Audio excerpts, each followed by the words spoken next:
성경 하심으로 9월 6일 오후 예배 시작하도록 하겠습니다.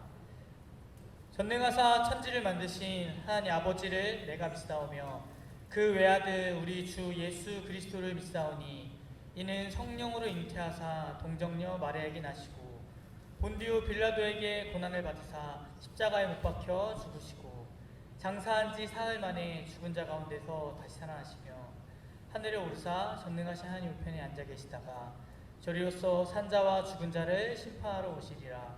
성령을 믿사오며 거룩한 공회와 성도가 서로 교통하는 것과 죄를 사하여 주시는 것과 몸이 다시 사는 것과 영원히 사는 것을 믿사옵나이다. 아멘. 거리마다 기쁨으로 함께 찬양하겠습니다.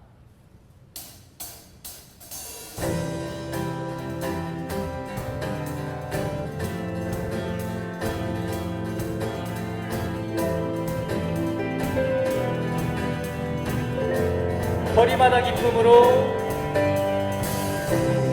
거리마다 기쁨으로 춤을 추게 하시고 주의 백성 기도할 때 주의 백성 기도할 때 이 땅을 다시 한번 거리마다 기쁨으로 거리마다 기쁨으로 춤을 추게 하시고 주의 백성 기도할 때 이 땅 회복하소서. 산 위에서 이곳까지 산 위에서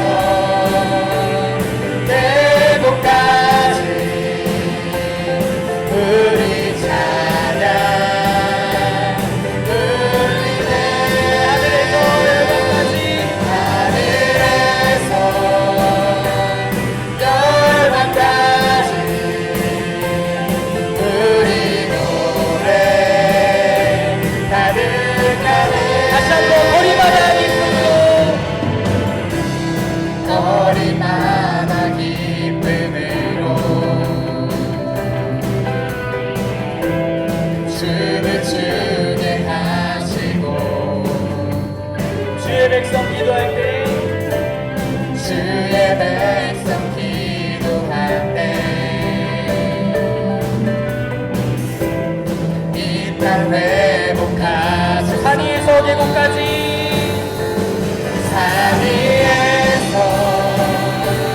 대곳까지 우리 찬양 울리네. 하늘에서 열방까지 우리 노래 가득. 산 위에서 계곡까지 산 위에서 대곳까지 우리 찬양 울리네. 하늘에서 열방까지 우리 노래 가득. 이절로 함께 찬양합시다. 십자가 앞에 갈 때 십자가 앞에 행할 때 주의 빛 비추시고 물이 바다 덮음같이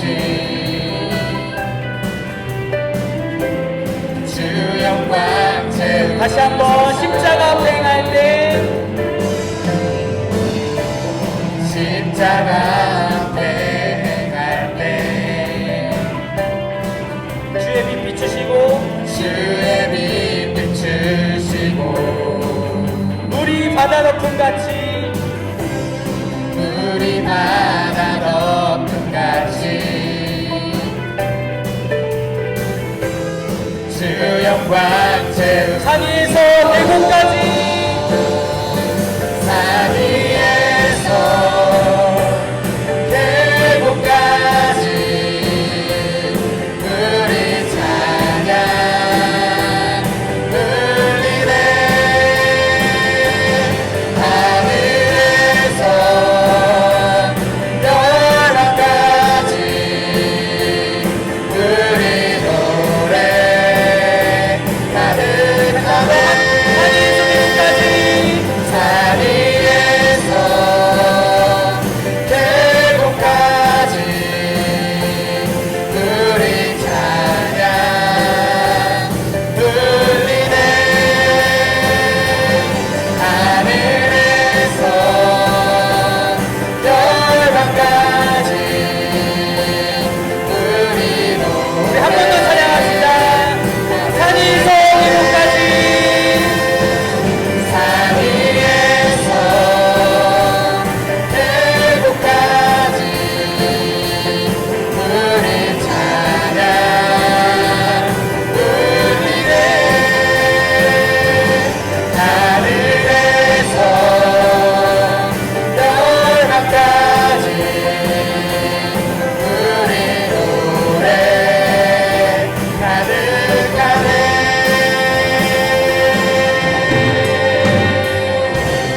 아멘.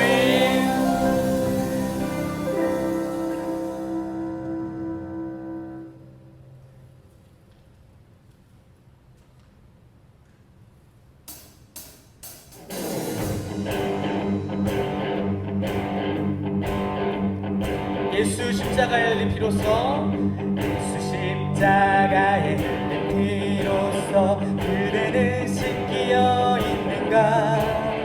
더러운 죄 이게 하는 능력을 그대는 참을지 않은가. 예수의 보혈로 그대는 씻기어 있는가. 마음속에 여러 가지 죄악이 깨끗이 씻기어 있는가.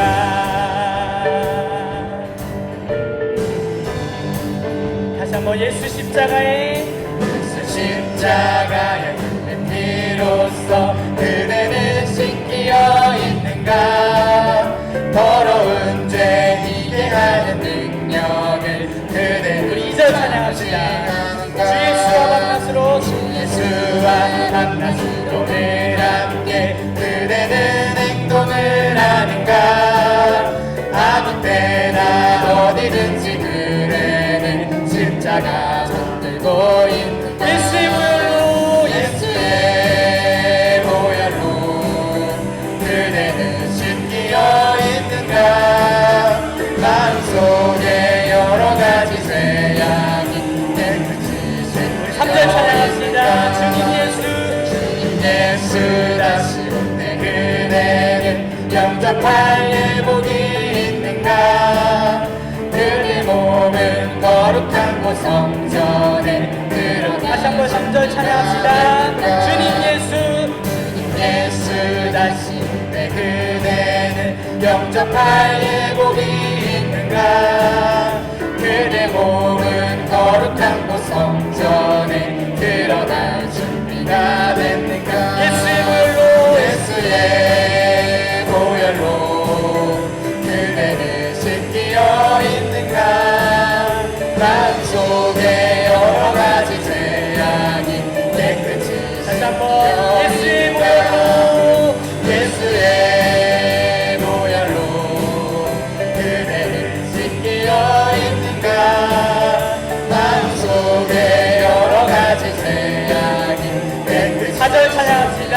있는가. 모든 죄에 더러워진 모든 죄에 더러워진 예복을 주 앞에 지금 다 벗어서 샘물같이 솟아나는 보혈로 눈보다 다시 한번 모든 죄에 더러워진 모든 죄에 더러워진 예복을 주 앞에 지금 다 벗어서 샘물같이 솟아나는 보혈로 눈보다 더 이게 예수의 보혈로 예수의 보혈로 그대는 씻기어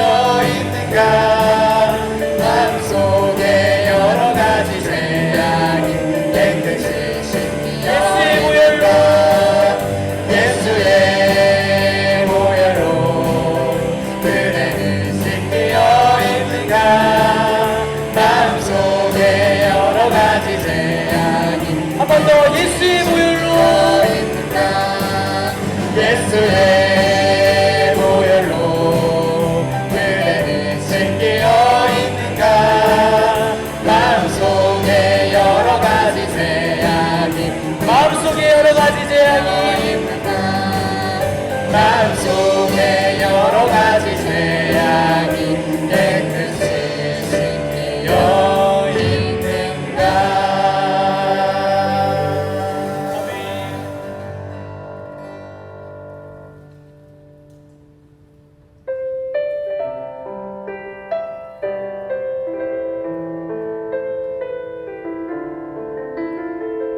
약한 나로 강하게 약한 나로 강하게 가난한 날 구하게 눈먼 날 볼 수 있게 주 내게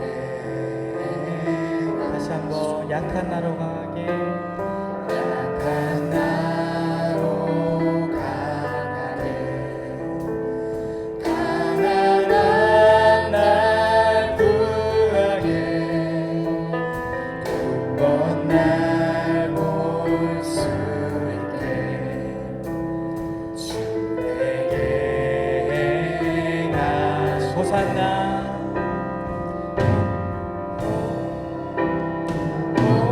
호산나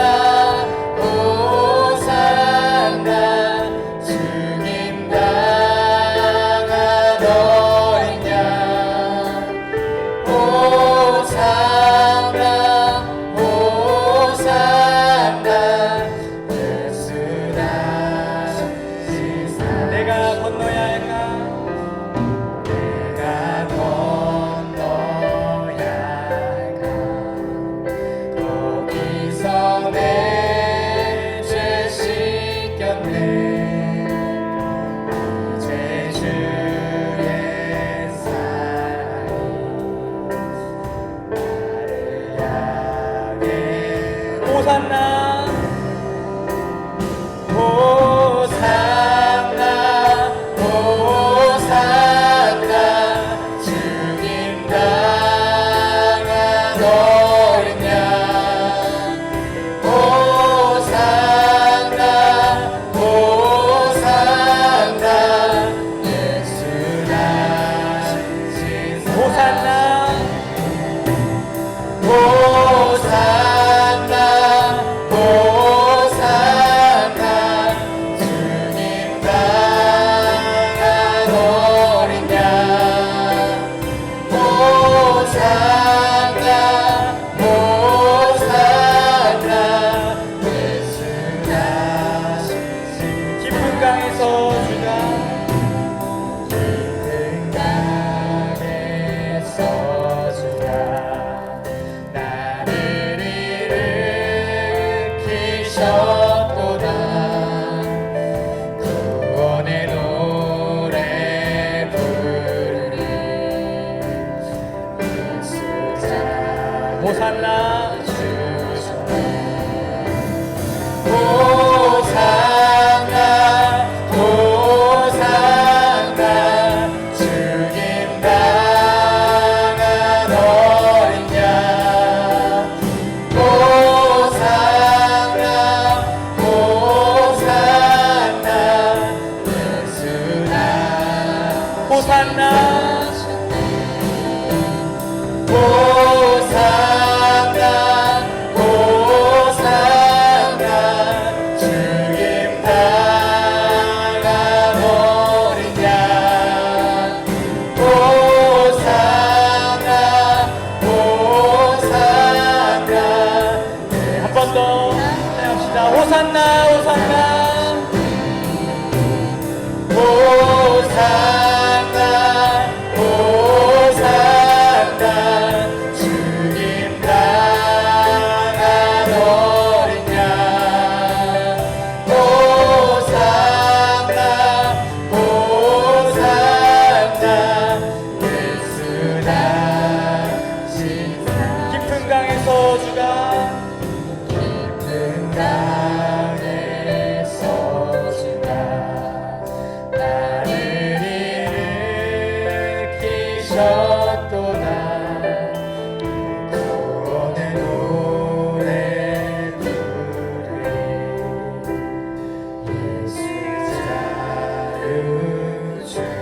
주셨네.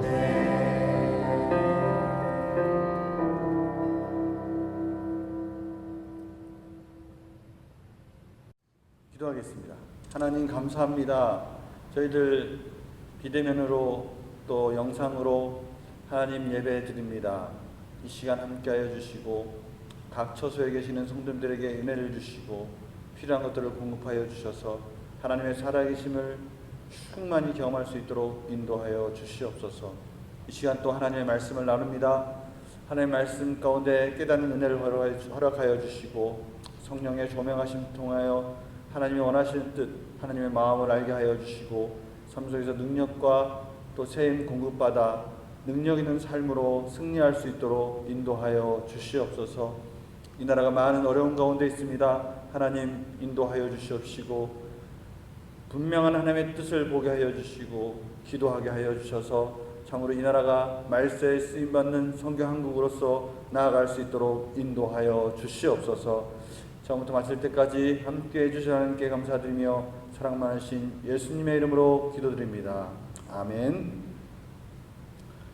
오늘 말씀은 고린도전서 10장 1절에서 13절 말씀입니다. 오늘 고린도전서 10장 1절에서 13절 말씀입니다. 이번 주에 이제 10장을 봤는데요. 오늘 말씀을 통해서 하나님께서 고린도 성도들에게 하고 싶은 말씀이 무엇인지 한번 같이 나누도록 하겠습니다. 제가 말씀을 읽어드리도록 하겠습니다. 고린도전서 10장 1절에서 13절. 형제들아, 나는 너희가 알지 못하기를 원하지 아니하노니 우리 조상들이 다 구름 아래에 있고 바다 가운데로 지나며 모세에게 속하여 다 구름과 바다에서 세례를 받고 다 같은 신령한 음식을 먹으며 다 같은 신령한 음료를 마셨으니 이는 그들을 따르는 신령한 반석으로부터 마셨음에 그 반석은 곧 그리스도시라. 그러나 그들의 다수를 하나님이 기뻐하지 아니하셨으므로 그들이 광야에서 멸망을 받았느니라.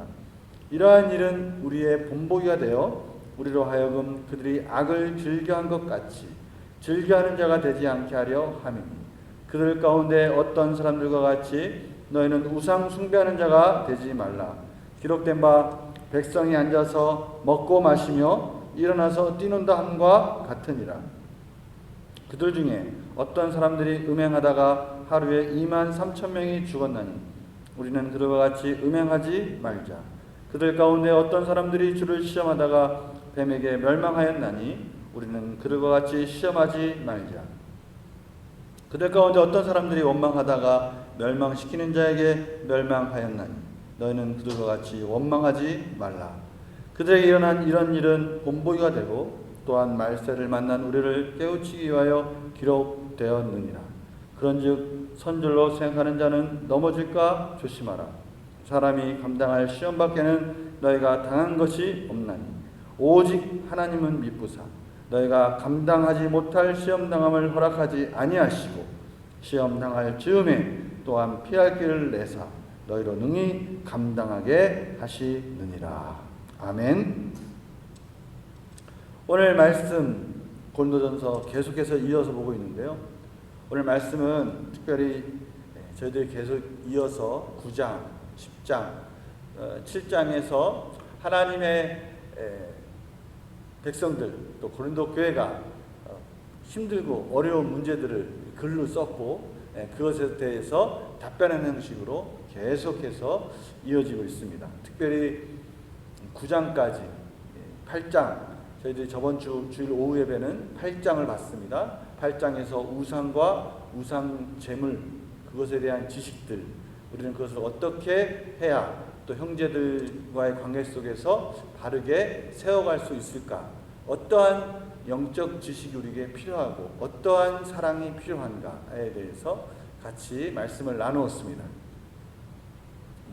8장 말씀에 대해서 다시 알고 싶으신 분들은 저번 주일 오후 예배 영상을 찾아가셔서 그 영상을 들으시면 됩니다. 그리고 이제 9장에서 사도 바울은 자신이 말로만 하는 것이 아니라 정말 하나님의 말씀만 전하는 것이 아니라 자신 스스로가 또 그러한 길을 걸어왔다. 자신이 어떻게 권리들을 포기했고 또 어떻게 자신의 일생을 바쳐서 그 고린도 교회를 세웠는지, 또 자신이 그러한 과정들 속에서 스스로가 구원에 참여하고 또 구원받은 자로서의 은혜와 또 교회를 세워가는 그런 두 가지 일 속에서 어떤 긴장 속에서 사도 바울이 사역을 했는지가 이 9장 전체에 설명되어지고 있습니다. 역시 9장에 있는 말씀을 깊이 이해하기 원하시는 분은 말씀 묵상 8번, 9번 영상을 보면 또 이 부분에 대해서 잘 설명되어 있습니다. 우리가 코로나19를 통해서 하나님께서 주신 특별한 은혜가 하나 있는데요. 그것은 이제 각 지교회가 그 지교회 교육자들이 말씀을 이제 녹화하기 시작했습니다. 그래서 언제든지 성도들이 원하면 목사님의 말씀을 듣고 또 이해가 안 되는 부분이 있으면 다시 듣고 이렇게 함으로 인해서 이제 말씀을 더 어떻게 공간적 또 시간적인 면에서는 좀 자유를 누릴 수 있는 또 그런 특권을 또 하나 가졌다는 것이 또 코로나19가 준 하나님의 은혜 중에 하나가 아닌가 그렇게 생각을 합니다.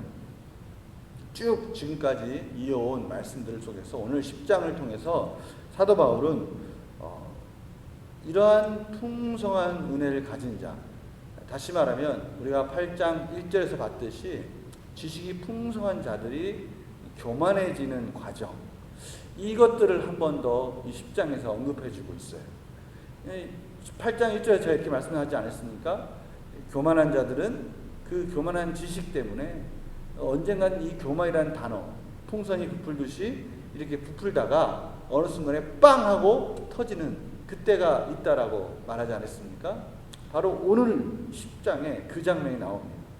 오늘 10장의 12절에 보면요, 결론적으로 그런즉 선줄로 생각하는 자는 넘어질까 조심하라. 바로 이 부분입니다. 이 고린도 교회 성도들 중에 지식이 풍성하고 하나님의 정체성의 그런 부분을 인해서 구원의 확신이 충만한 자들, 이런 자들이 넘어질까 조심하라. 다시 말하면 그러한 고린도 교회의 그 풍성한 은혜로 말미암아 오히려 그것 때문에 넘어질 수 있다라는 것이죠. 이러한 부분들을 사도 바울은 말을 하는데요. 저희들이 이 사도 바울의 이 내용들을 말씀들을 쭉 보다 보면 참 논리적으로 사도 바울이 전개하는 방식에 많이 익숙해지는 것을 깨닫게 됩니다. 사도 바울은요, 그냥 본인의 말을 주장하는 것이 아니라 분명한 이 영적 지식을 먼저 설명해 줍니다. 그리고 그 영적 지식 가운데 진단해 주고요, 그 진단해 준 것에 대해서 해결책을 제시해 주는 겁니다. 오늘 말씀도 그래요. 오늘 말씀도 가만히 보면요, 지금 사도 바울이 계속해서 흘러오는 그 강한 자들, 영적 지식이 풍성한 자들에 대해서 끊임없이 연약한 자들과 어떻게 어우러져서 교회를 세워갈 수 있을지 말씀을 전하면서 그런 부분에 대해서 진단을 하고 그것에 대해서 헌신을 통해서 사랑을 통해서 그것을 회복해야 된다는 것을 가르쳐주고 있으면서 오늘도 동일하게 그 고린도 교회가 그렇게 풍성한 자신감, 담대함, 그렇게 정체성 속에서 구원의 확신 속에서 그렇게 가질 수밖에 없었던 상황들을 먼저 설명해 줘요. 그것은 이스라엘 백성들이 출애굽하는 과정 속에서도 동일한 경험을 했다라는 것을 비유적으로 설명하면서 그 부분을 가르쳐 줍니다.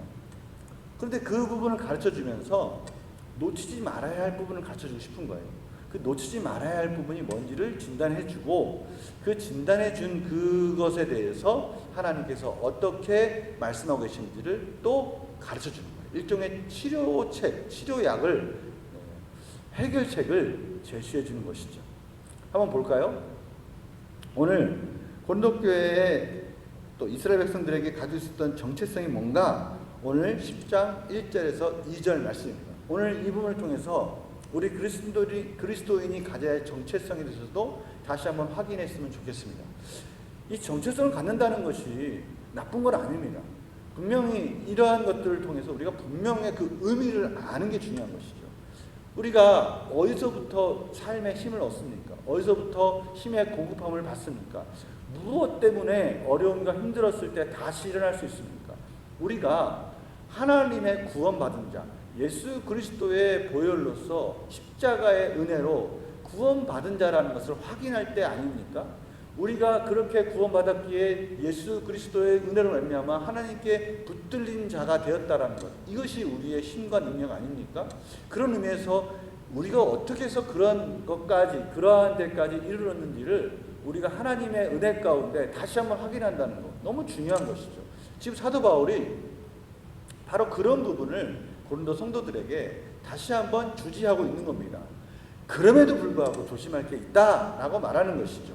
그 첫 번째, 하나님의 백성으로서 갖는 정체성이 뭡니까? 오늘 1절, 2절입니다.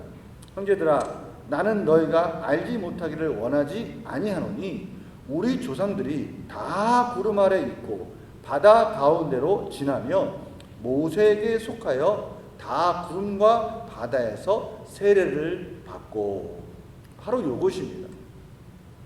그리스도인들이 갖는 정체성, 그것은 뭡니까? 우리가 예수 그리스도 안에서 세례를 받았다는 거예요. 오늘 보십시오.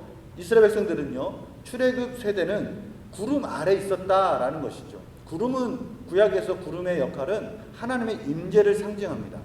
구름 아래 있었다, 이 말은 하나님의 임재 가운데 그들이 홍해를 걷는 겁니다. 이 홍해를 건너는데요, 이게 어떻게 건너는 겁니까? 모세에게 속하여. 이걸 다른 말로 하면 원 영어 성경에는 잘 표현되어 있지만 into라는 전치사로 표현할 수 있을 것 같아요. 모세에게 속하여라는 것은 모세 속으로, 이런 의미예요. 모세 속으로 이스라엘 백성들이 들어가서 그와 더불어 홍해를 건넜다라는 겁니다. 이거는 우리에게는 어떻게 적용할 수 있습니까? 우리가 세례를 받았다, 이 말은 우리가 예수 그리스도 속으로 들어가 그 예수 그리스도와 함께 우리는 십자가에서 죽고 예수 그리스도의 그 십자가의 대속으로 우리는 죄사함을 얻었다라는 것을 우리는 세례라는 어떤 극적인 역할을 통해서, 극적인 그러한 것들을 보면서 우리는 깨닫게 되는 겁니다.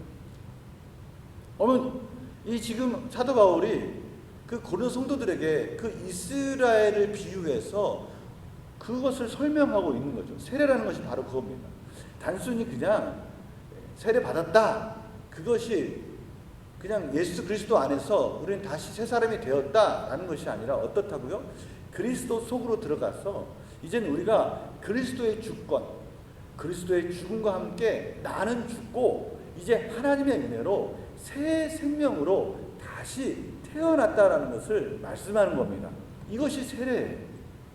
그래서 이 세례는 너무나 중요한 우리의 그 성도의 과정 속에서 정말 중요한 하나의 성례 중에 하나인 것이죠. 오늘 사도 바울이 그 부분을 말씀하고 있는 겁니다. 로마서 6장 4절에 이 부분을 이렇게 잘 설명하고 있는데요. 그러므로 우리가 그의 죽으심과 합하여 세례를 받음으로 우리는 죽은 겁니다. 이 사실 우리 성도의 정체성 중에 꼭 필요한 첫 번째 정체성입니다. 우린 죽은 겁니다. 우린 예수 그리스도 안에 내 자신의 모든 것은 죽은 겁니다. 이 사실을 꼭 기억하셔야 됩니다. 그와 함께 장사되었다. 나는 이제 죽었다. 이겁니다.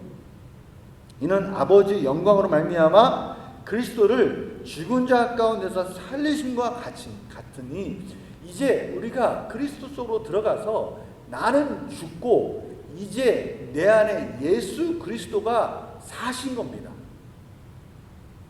그래서 우리는 새 생명 가운데 행하는 자들이 되었다라고 로마서 6장 4절에서 말씀하고 있는 겁니다. 우리는 그리스도와 함께 속해졌다는 말은요, 이제는 나는 죽고 그분의 주권 아래로 들어가서 그의 종이 되었다라는 것을 말하는 겁니다. 이제는 주님의 보호 아래, 주님의 그 뜻 아래 그분께 순종하는 그러한 관계 속으로 들어갔다라는 것을 의미하는 겁니다. 이것이 하나님의 백성이 갖는 놀라운 은혜이며 정체성 중에 첫 번째 정체성입니다. 얼마나 큰 은혜입니까? 내 자신을 믿고 살았던 이 인생 속에서 이제는 내 자신 스스로 사는 인생이 얼마나 힘겹고 버거운지를 깨닫게 해주셨고, 나는 하나님의 은혜가 없으면 살 수 없다는 것을 알게 해주셔서 우리를 예수 그리스도 속으로 들어오게 하셔서 이젠 예수 그리스도 안에서 나의 모든 주권을 하나님께 맡기고 하나님의 은혜 아래 하나님과의 관계가 회복되어지게 해주셔서 이제 내가 기도할 수 있고 하나님께 매달릴 수 있고 하나님께 의지할 수 있는 자로 저를 그렇게 우리를 구원해 주셨다는 겁니다.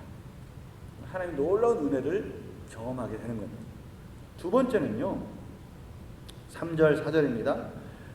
고린도전서 10장 3절 4절에 두 번째 정체성은 뭡니까?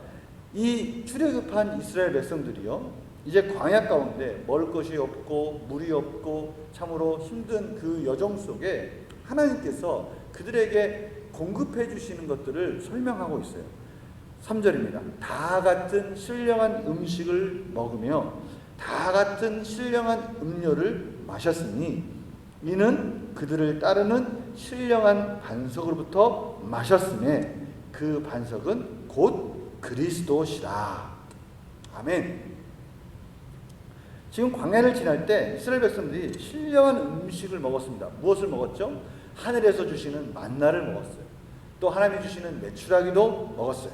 또 인간이 광야에서 특별히 중요한 그 물이라는 양식, 그것을 하나님이 반석에서, 정말 말도 안 되는 그 반석에서 그 물이 솟아나게 하게 하셔서 이스라엘 백성들이 그 물을 먹으면서 광야에서 살게 해 주셨다는 겁니다.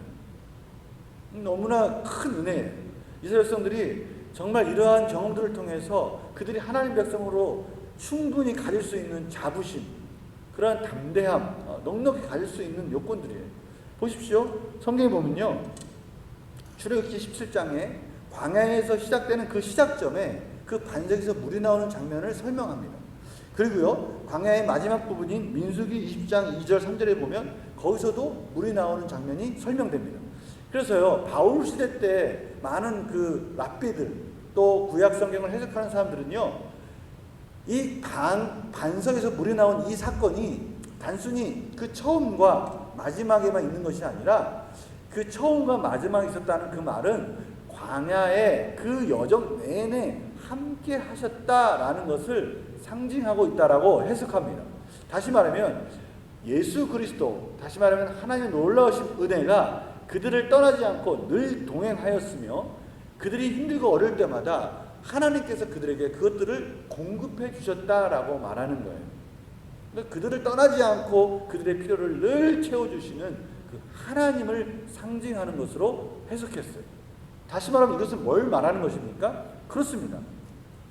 우리가 그리스도와 연합해서 그리스도 속으로 들어가서 세례를 받고 이제 우리의 이런 신앙의 여정 가운데 하나님께서 예수 그리스도와 연합된 삶을 통해서 우리에게 필요한 것들을 매일매일 공급해 주시는 하나님으로, 예수 그리스도로서 우리와 늘 함께 하시는 그분으로서 우리를 동행하시는 하나님을 표현하고 상징하고 있다는 것입니다. 우리는 이런 것들을 쉽게 잊을 수 있기 때문에 우리는 이러한 것들을 하나의 성례로서 확인하고 있습니다. 그것이 뭡니까? 성만찬입니다. 떡과 포도주를 먹으면서 우리는 그 떡과 포도주 속에 계시는 그 예수 그리스도의 대속의 은혜를 기억하면서 우리가 예수 그리스도 속으로 들어가서 이제 그분과 연합했다는 것을 성만찬을 통해서 우리는 다시 확인하는 것이죠. 바로 지금 성도의 정체성 두 번째, 바로 세례가 있었다면 두 번째는 성만찬, 성례가 두 번째 성례를 지금 말하고 있는 것입니다. 바로 이러한 것들을 통해서 우리는 성도의 정체성을 확인하는 것이고, 이러한 정체성을 통해서 우리는 이러한 것들을 생각할 때마다 새 힘을 공급받게 되고 성도로서의 담대함과 그 하나님께서 주신 능력과 힘을 가지고 다시 일어날 수 있는 이유와 근거가 될 수 있다는 것을 지금 말씀하고 있는 것이죠. 문제는 이러한 하나님의 놀라우신 은혜를 사도 바울이 고린도 교회 성도들이 경험하였고 이스라엘 백성들이 경험하였다는 거예요. 그런데 이러한 것들을 경험했음에도 불구하고 그들이 어떻게 했다고요? 넘어졌다는 거예요. 그들이 하나님 앞에 멸망되는 자로 나타났다는 겁니다. 이것이 지금 사도 바울이 말하고 싶은 거예요. 하나님의 충분한 자격들, 충분한 능력들을 경험한 거예요. 성도님들 기억나십니까? 우리가 예수 그리스도를 처음 만난 날, 우리가 하나님의 놀라우신 구원을 경험한 날, 그때가 기억나십니까? 그런 것들을 충만히 경험했다는 거예요. 그런데 그렇게 서 있는 자들이 넘어질 수 있다는 거예요. 그것을 지금 사도 바울은 경고하고 있는 겁니다. 이건 우리에게 너무나 중요한 의미가 있습니다. 그러면 성도님들은 이런 질문을 하실 거예요. 아니 목사님, 그러면 우리가 세례도 받고 성만찬도 하고 이러한 경건한 것들, 이런 모든 것들, 예배도 드리고 기도도 하고 이런 것들을 통해서 우리가 정말 충만한 은혜 가운데 사는데 어떻게 해서 이렇게 넘어질 수 있습니까? 어떻게 우리가 그러한 상황 속에서 이런 것들이 그런 능력 속에서 아무 의미가 없는 거 아니지 않습니까? 왜 우리는 이렇게 넘어질 수밖에 없습니까? 라고 물어볼 수 있어요. 바로 그 부분이에요. 우리가 그 부분을 진단하는 겁니다. 오늘 말씀을 통해서 그 부분을 진단했으면 좋겠어요. 오늘 10장 9절 가운데 바로 그 부분을 이렇게 진단하고 있어요. 10장 9절입니다. 그들 가운데 어떤 사람들이 주를 시험하다가 뱀에게 멸망하였나니 우리는 그들과 같이 시험하지 말자. 바로 이 사건이에요. 하나님을 시험했다는 거예요. 하나님을 시험했다라는 것이 정말 그들이 하지 말아야 할 걸림돌이 되었던 것입니다. 이 장면이 민수기 21장 4절 6절에 나옵니다. 그렇다면 왜 이들이 하나님을 시험했을까? 왜 어떻게 감히 그런 놀라운 능력들을 경험했는데 어떻게 감히 하나님을 시험할 수 있지? 보십시오. 민수기 21장 4절에서 6절입니다. 우리 다 같이 한번 볼까요? 민수기 21장 4절에서 6절입니다. 그 부분에 이렇게 설명되어 있습니다. 백성이 호르산에서 출발하여 홍해길을 따라 에돔 땅을 우회하려 하였다가 길로 말미암아 백성의 마음이 상하니라. 여기 놀라운 의미가 있어요. 길로 말미암아. 다시 말하면 이 에돔 땅을 우회하는 길은요, 바로 조금만 올라가면 그 헤브론 땅이 있어요. 약속의 땅이 있는데 이 에돔 땅을 우회하는 이 홍해길을 따라가는 이 길은요, 뒤로 다시 후퇴해서 수백 킬로를 내려가서 다시 수백 킬로를 올라오는 그 길을 말하는 거예요. 이 길로 가라는 거예요. 이게 하나님의 뜻이에요. 하나님의 방법이었어요. 하나님이 이스라엘 백성들에게 제시한 길이었어요. 하나님이 이스라엘을 향한 목적이었어요. 하나님이 이스라엘을 향한 비전이었어요. 그런데요, 보십시오. 길로 말미암아 백성의 마음이 상했다라는 거예요. 다른 말로 하면 이스라엘 백성들은요, 자신들이 원하던 길이 아니었다는 거예요. 내 뜻이 아니었다는 거예요. 내가 원하던 방법이 아니라는 거예요. 여기에서 지금 이들 마음속에 뭔가 지금 이상해지기 시작한 거예요. 그래서 이들 마음속에 5절 말씀을 보니까요, 백성이 하나님과 모세를 향해서 원망했대. 어찌하여 우리를 외국에서 인도해내어 이 광야에서 죽게 하는가? 말이 되는 말이에요. 하나님이 이스라엘 백성들을 구원해서 죽게 하려고 그들을 구원하셨어요? 왜요? 그냥 외국에서 죽게 하면 되잖아요. 근데 왜 광야까지 나오게 해서 죽게 만드시는 거예요? 고생하다 죽어라 이거예요? 아니잖아요. 지금 원망하는 말들이 막 쏟아나오고 있는 거예요. 이곳에는 먹을 것도 없고 물도 없고, 그래서 하나님이 공급해 주셨잖아요. 신령한 음식들을 공급해 주셨잖아요. 신령한 물을 주셨잖아요. 그런데 그들이 뭐라고 그래요? 우리 마음에 이 하찮은 음식을 싫어한다. 그 음식이 하찮다고 말하는 거예요. 그래서 하나님께서 그들에게 불뱀을 백성 중에 보내셔서 그들을 진멸하고 죽게 만드는 거예요. 지금 이스라엘 백성들이 하나님의 능력을 보여달라고 기도하는 장면이에요. 근데 그냥 기도하는 게 아니라요. 그 기도 속에는요, 원망이 있고요, 불평이 있어요. 왜 그렇습니까?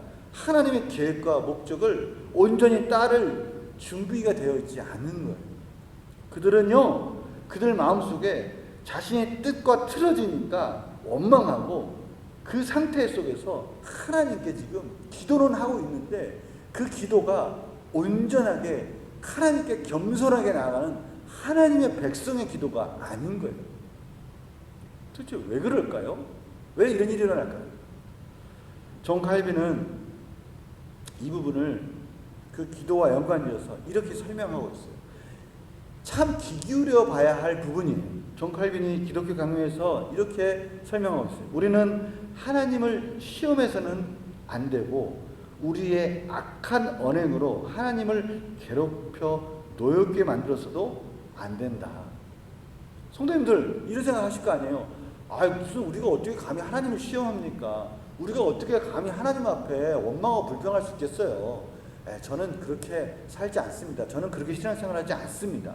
이렇게 말할 수 있어요. 근데 존 칼빈이 말하는 이 원망, 불평, 하나님을 시험한다는 게 뭔가, 그게 어떠한 의미를 가지고 있는가, 이렇게 설명하고 있어요.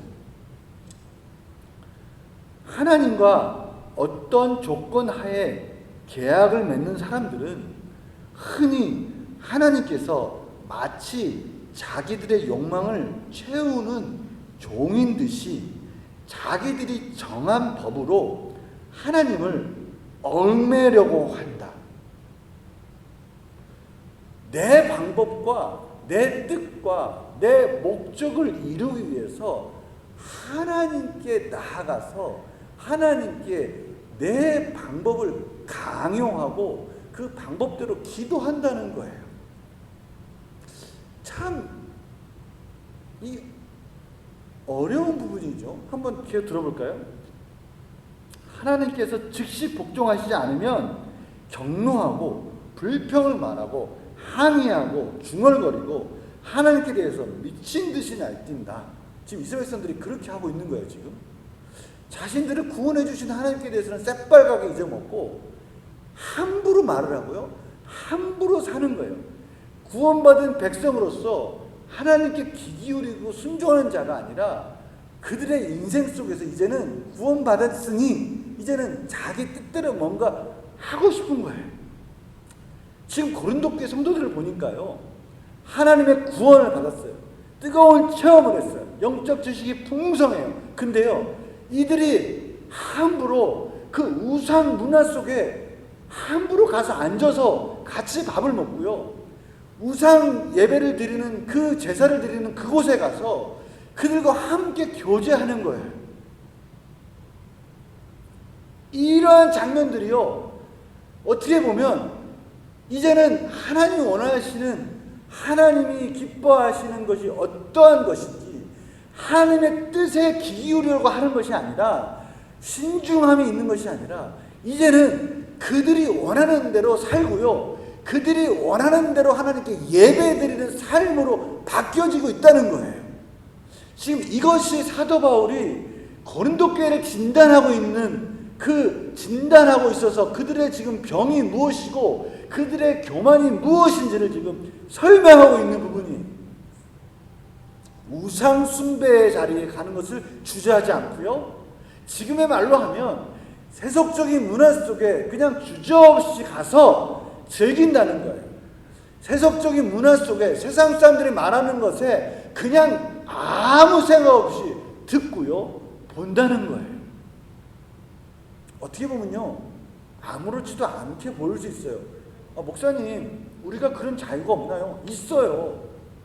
우리는 하나님의 백성이기 때문에 우리 충분히 구원받은 자로서 그것들을 이길 수 있는 힘도 있고요, 그것들 속에서 구별되어지게 분별할 수 있는 지식도 있어요. 중요한 건 뭡니까? 이스라엘 백성도 그랬다고요. 이스라엘 백성들도 충분히 그러한 능력과 은혜를 받은 자들이라고요. 고린도 성도들도요, 풍부한 지식을 가진 자들이에요. 그런데 그들이 그러한 지식을 가지고 그냥 우상숭배 자리에 가서 그들과 교제하고 귀신이 제사 드린 그 음식을 먹는데 주저하지 않고요, 그렇게 그냥 고린도 성도들이 해왔던 그대로 그냥 살았다고요. 근데 이것이 하나님 보시기에는 신중하지 않은 모습이고요. 이것이 하나님을 시험하는 거예요. 하나님의 뜻과 목적에 관계없이 그들의 뜻과 의지 속에 하나님을 껴맞추는 그러한 생활을 했다는 거예요.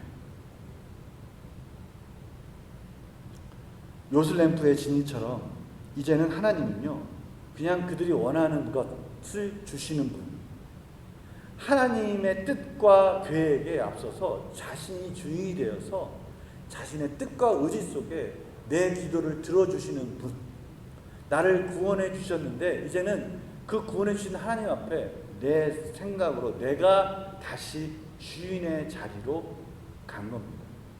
이것이 교만인 것이죠. C.S. 루이스는요, 이 부분에 대해서 더 정확하게 진단하는 방법을 가르쳐 줍니다. C.S. 루이스가 쓴 순전한 기독교라는 책이 있어요. 그 순전한 기독교에 보면 이 부분을 설명하고 있는데요. 이 교만을 C.S. 루이스는 뭐라고 했냐면, 하나님의 뜻과 의지에 상관없이 내 뜻과 의지에 하나님을 불러오는 이러한 교만을 갖다가 이렇게 말했어요. 우리는 언제든지 이런 죽음의 덫에 걸려들 수 있습니다. 죽음의 덫이라고 표현하고 있어요.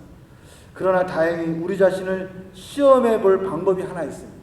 자, 이 부분을 성도님들도 한번 스스로를 한번 돌아볼 수 있는 그런 한번 중요한 시험해 볼 수 있는, 테스트해 볼 수 있는 그런 중요한 질문을 한번 받아보시기 바랍니다. 그 시험해 볼 방법이 하나 있는데 그것은 뭐냐면, 자신이 신앙생활을 한다는 사실 때문에 스스로 선한 사람으로 느껴질 때는 없습니까? 내가 그냥 신앙생활 한다는 것 가지고 그냥 이 정도 살았으면 그래도 괜찮게 사는 거지 라고 생각한 적이 없습니까? 있다면 그것은 교만의 불청객이 찾아왔다는 것이, 뜻하지 않은 손님이, 원하지 않는 그 교만이라는 손님이 내 생각 속으로 이미 들어왔다는 것.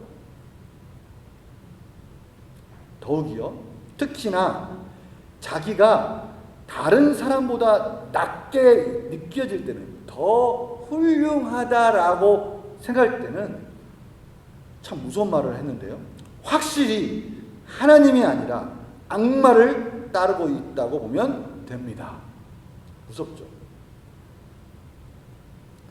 교회 다니는데 뭐 예배 드리는데 뭐 내가 그래도 말씀을 좀 보고 있잖아. 에휴, 저 사람은 저런 것도 안 해. 저 사람은 뭐, 아이고, 저 사람 새벽 예배도 안 드리는데 난 새벽 예배 드리잖아. 나는 이 정도 생활하면 되지. 그래도 이 정도 신앙생활하면 되는 거 아니야? 라고 생각하는 그 순간에 이미 우리는 교만의 덫에 걸렸다는 거예요. 우리가 하나님 앞에 있다는 것을 알아볼 수 있는 진짜 시금석이 있답니다.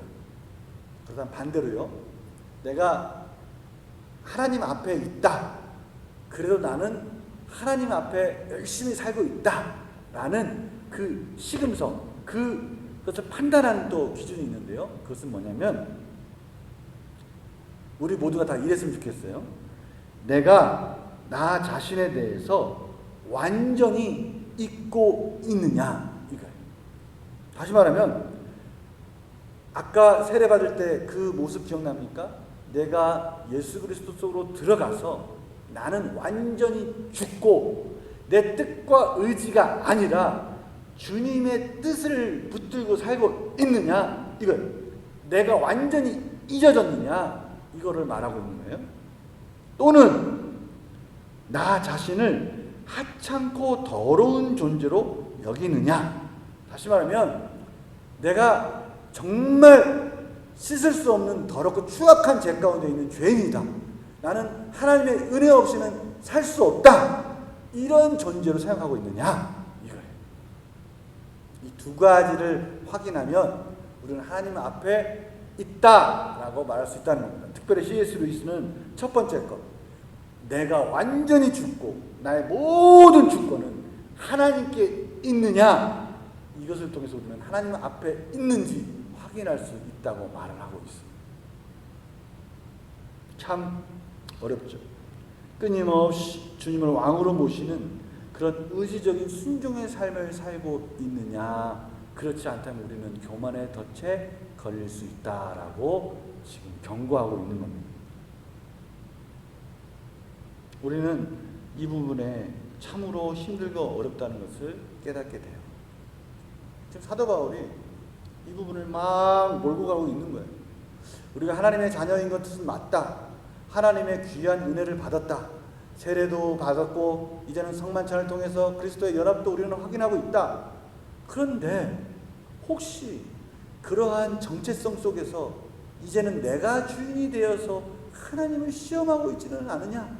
내가 교만한 자로서 넘어지고 있지는 않으냐? 오히려 그것들이 내가 신앙생활하고 있다는 이것이 내가 교만하게 사는 이유가 되지는 않고 있느냐? 이것을 지금 사도 바울이 돌아봐야 될 때다라고 말하고 있는 거예요. 여기서 우리는 참 절망하게 되죠. 와, 우리 어떻게 살아야 되나? 참 힘들다. 이런 어렵고 힘든 상황 속에서 정말 순간순간 하나님을 의식하면서 산다는 게 얼마나 어려운가? 순간순간 하나님의 은혜를 붙들고 산다는 게 얼마나 어려운가? 이렇게 바쁘게 돌아가는 이 시대 속에서 고린도 교회 문화에 버금가는 진짜 세속적인 문화들이 우리를 호시탐탐 노리고 있고, TV나 각종 미디어나 유튜버나 모든 것들을 통해서 우리는 정말 쉽게 접하고 쉽게 세속적인 문화 속에 그 길을 기를 수밖에 없고 눈과 귀가 즐거울 수밖에 없는 이 속에서 우리는 어떻게 살 수 있을까? 어떻게 우리가 하나님의 은혜 속에서 붙들릴 수 있을까? 어떻게 하면 우리가 하나님, 질투하시는 하나님, 정말 질투하신다는 것은 무엇입니까? 하나님을 의지해야 할 그의 백성이 마치 하나님과 우상을 놓고 막 저울질하는 그 모습 보기 싫다는 거예요. 그걸 갖다가 달리 표현할 방법이 없으니까 질투하시는 하나님이라고 표현하고 있어요. 우리가 과연 그렇게 살고 있지는 않은가? 지금 고린도 교회가 그렇게 살고 있다는 거예요. 그때 하나님께서는 우리에게 놀라운 말씀으로 소망을 주시는 말씀이 바로 13절 말씀이에요. 우리가 13절 말씀을 통해서 우리가 위로받고 기도하였으면 합니다. 13절 말씀, 고린도전서 10장 13절 말씀 같이 읽겠습니다. 사람이 감당할 시험 밖에는 너희가 당한 것이 없나니 오직 하나님은 미쁘사 너희가 감당하지 못할 시험 당함을 허락하지 아니하시고 시험 당할 즈음에 또한 피할 길을 내사 너희로 능히 감당하게 하시느니라. 아멘. 우리가 하나님을 믿고 그분의 자녀로서 그분 앞에 겸손하게 내 뜻과 의지가 아니라 그분의 뜻과 의지를 구하려고 무릎 꿇고 그분께 은혜를 구한다면 우리는 이 모든 주어진 일 속에서 능히 감당할 수 있다라고 하나님께서 지금 말씀하고 계시는 것입니다. 아멘. 고린도 교회에서 만연했던 그런 시대 속에서 우리를 이 시간에 돌아보는 말씀으로 받으시기 바랍니다. 이거는 고린도 교회만 주시는 말씀이 아니라 지금 우리의 자리를 다시 한번 확인하라고 주시는 하나님의 말씀인 줄 믿으시기 바랍니다. 나는 정말 하나님이 기뻐하시는 자리에 있는가? 지금 내가 하는 일은 하나님 나라를 위해서 정말 꼭 필요한 일인가? 지금 내가 가고 있는 모임들, 내가 만나는 사람들, 이런 사람들 속에 지금 나는 하나님의 뜻과 의지 속에 순종하고 있는가? 지금 내가 하고 있는 취미, 내가 하고 있는 여러 가지 즐거움들, 이것들은 정말 하나님이 기뻐하시는 일인가? 아니면 내 뜻과 의지인가? 점검해야 될 시기라고 하나님 말씀하시는 거예요. 그때 하나님께서 놀라운 은혜로 격려해 주신다는 거예요.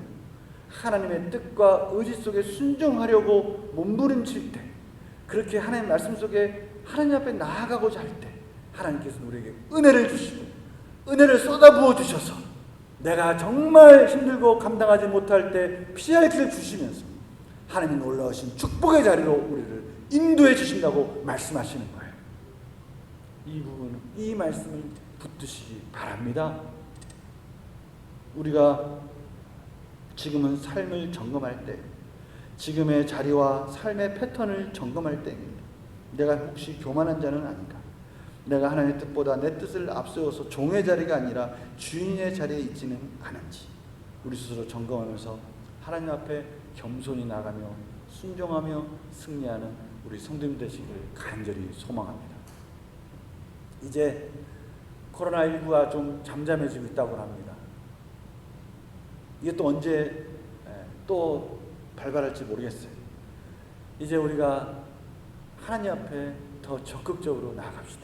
새벽 예배가 이제 9월 8일부터 다시 시작됩니다. 새벽 예배에 나오십시오. 수요 예배에 나오십시오. 금요 기도에 나오십시오. 하나님이 기뻐하시는 자리라면 어떻게든 간에 나오십시오. 말씀 묵상에 매진하십시오. 하루하루 말씀을 보십시오. 어떻게든 간에 하나님의 뜻과 의지를 알려고 겸손하게 무릎을 꿇으시니 하나님은 충만한 은혜로 채워주실 것입니다. 우리가 사는 거요, 우리가 선 줄 알고 때로는 교만해질 수 있고요, 우리도 모르게 교만이 우리 가운데 찾아올 수 있어요. 그럴 때 다시 한번 오늘 말씀을 기억하십시오.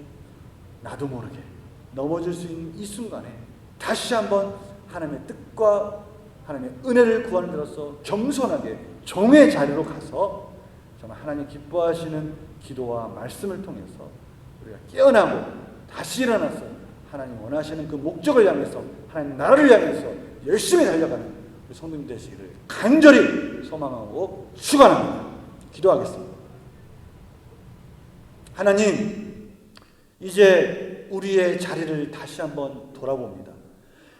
정말 이 자리가 하나님의 뜻이 있는 자리인지, 하나님이 원하시는 자리인지, 하나님이 기뻐하시는 자리인지, 하나님의 나라를 위해서 달려가고 있는 자리인지, 아니면 내 뜻과 내 목적과 내 쾌락을 위해서 그저 하나님 앞에 나가서 예배 드리는 거, 하나님 앞에서 기도하는 거 가지고 만족하고 있는 그런 인생인지 돌아보게 하여 주시옵소서. 내가 하고 있는 사업, 내가 하고 있는 일들, 이 모든 것들을 통해서 다시 한번 점검하고 하나님 앞에 겸손하게 나아가게 하여 주시옵소서. 오늘 말씀을 통해서 선줄로 생각하는 자는 넘어질까 조심하라는 하나님의 말씀을 통해서 그럼에도 불구하고 우리에게 피할 길 주시고 은혜를 구할 때마다 외면치 않으시고 감당할 수 있는 능력을 주시는 하나님을 바라보면서 우리가 다시 한번 일어서서 기도의 자리, 말씀의 자리에 매진하며 전진하며 행복한 하나님의 백성으로서의 삶을 회복하고 누릴 수 있도록 인도하여 주시옵소서. 감사드리며 예수님의 이름으로 기도드립니다. 아멘.